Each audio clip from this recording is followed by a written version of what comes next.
Сегодня проходит неочередная конференция медицинских работников, которая вызвала чрезвычайно, считаю, ситуацией.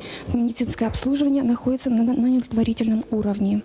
Врачей укомплектация 58%, медсестер 63%, младшего медперсонала только 48%. В этом году уже уволилось 25 врачей, прибыло только 7. Работать, получается, некому.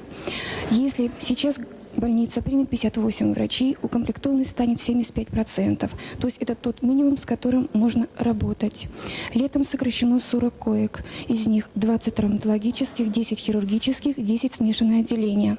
Сейчас больница стоит на уровне, когда необходимо сократить 355 коек. Из них 215 из-за неукомплектованности врачей и 140 из-за аварийности отделений, таких как неврология, терапия, кардиология. ГАСК уже подписал данное решение о том, что эти здания аварийные.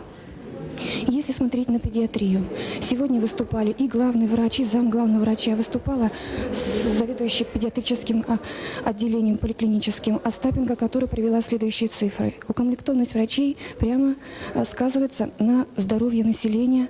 Так, если педиатрическими кадрами была укомплектовка в 1987 году 94%, детская смертность составляла 12 промиллей. На 1991 год укомплектованность 59%, детская смертность 17 промиллей. Сегодня и говорят о том, что городские власти на сегодняшний день остаются немыми на нужды медиков. Ни один вопрос не решается. Большая утечка кадров идет только потому, что не хватает жилья, нет обеспеченности детскими садами и ряд других моментов. На сегодняшний день закончена конференция, состоялся президиум Горсовета. Принято решение признать аварийными здания, в которых располагается неврология, терапия и кардиология. В связи с этим обратиться к трудовому коллективу ДСК, чтобы они изыскали возможности отремонтировать и вовремя сдать здания в квартале М, так как нереально больных с инсультом и инфарктом везти в Серебряный Бор. Их просто не довезут, так как отделения в этом городе будут закрыты.